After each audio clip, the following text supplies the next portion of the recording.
Obviously I've just heard Willie's there. I've just said the same thing on Sky there. I don't think the scores reflected the game. There was, like you said, there was two real tough teams kind of going at it there for large periods. But the kind of the same things have come back and bit us a little bit. Discipline and just some stone cold drop errors, mate, which you just can't account for. Do you know what I mean? But it's at the moment it's not like there's one player or two players. It's 3, 4 who are making them when we're starting to get a bit of ascendancy. Because I thought you were playing against a top 4 team here, and we spoke about the need to kind of have the arm wrestle mentality to be able to stay in it. And I thought your first 30 minutes we looked pretty good. We was quite happy. Both teams were going at it hammer and tongue, and then the sim binning kind of really affected us. I think on there they score, and then they scored just before we get our third team back on the field as well, which just put us behind at half time. But we were still pretty happy, and we was happy at 16-6 because we felt like we started to win the arm wrestle a little bit. If we could have just posted some points then, I think we would have been in a better position. But we ended up turning the ball over cheaply, and we ended up giving a penalty away straight away, and then they come down the other end of the field and they scored, and then that was too much. And then the sending off, the games blew out. But I've just said to the boys there, what we've got to focus on is just focus on some of the positives rather than if the negative bits there of like the sim binning and the sending off have kind of blown the score out to where it's kind of got to. Other than that, there was nothing in between both teams there. It was a good contest, and like Willie has gone to there about the stop-start nature of it. If the games have been a little bit like that this year, you can't get in the flow, it seems to be. Whether that's, I don't know, whether that's some certain parts of us making errors and discipline things, or whether it's down to just the game at the moment of where it's at. But yeah, you'd like it to flow a little bit more because we're better when the game gets flowing. No, when Andre came off, he had a word with you, didn't he? I think you asked. You said yeah, I was asking basically what had happened. What did happen? Oh, something had happened in the ruck, because he's really clear about. We've spoke quite a bit about discipline over the last few weeks because it has lost us games.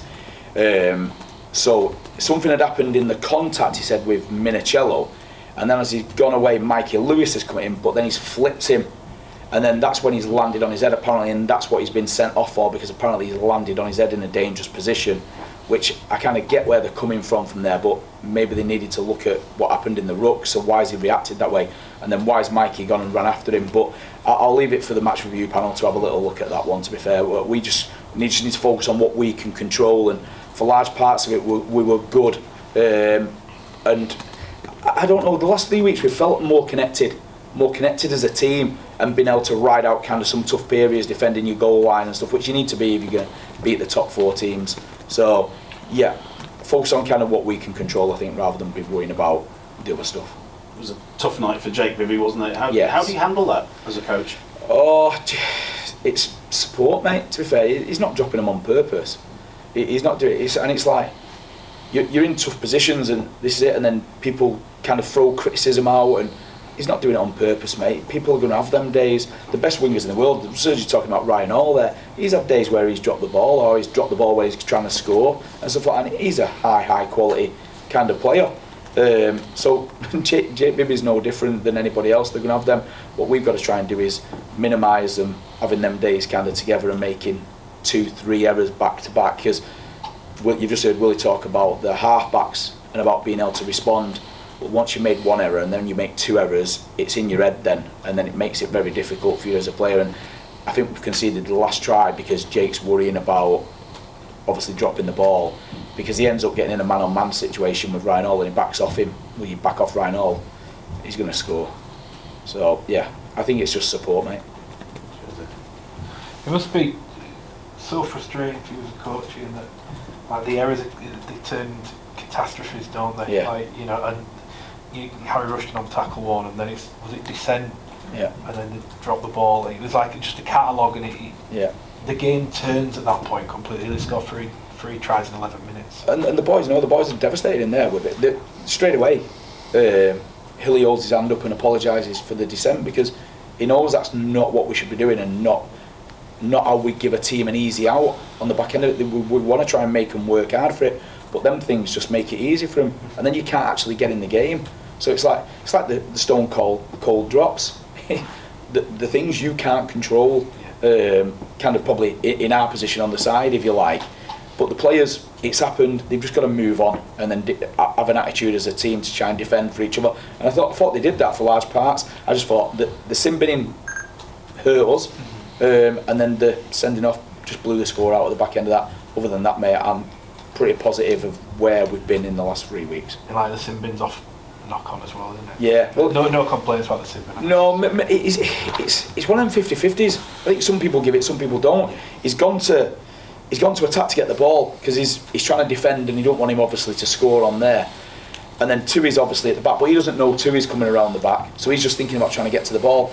And as he's caught him and he's gone down straight away.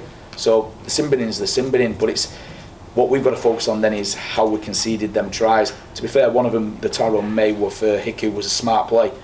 Seen Tui's in the line because we're a man down, because that's generally what fullbacks will do. They'll flatten up into the front line, but the winger's not adjusted, and he's got the kick in and they scored.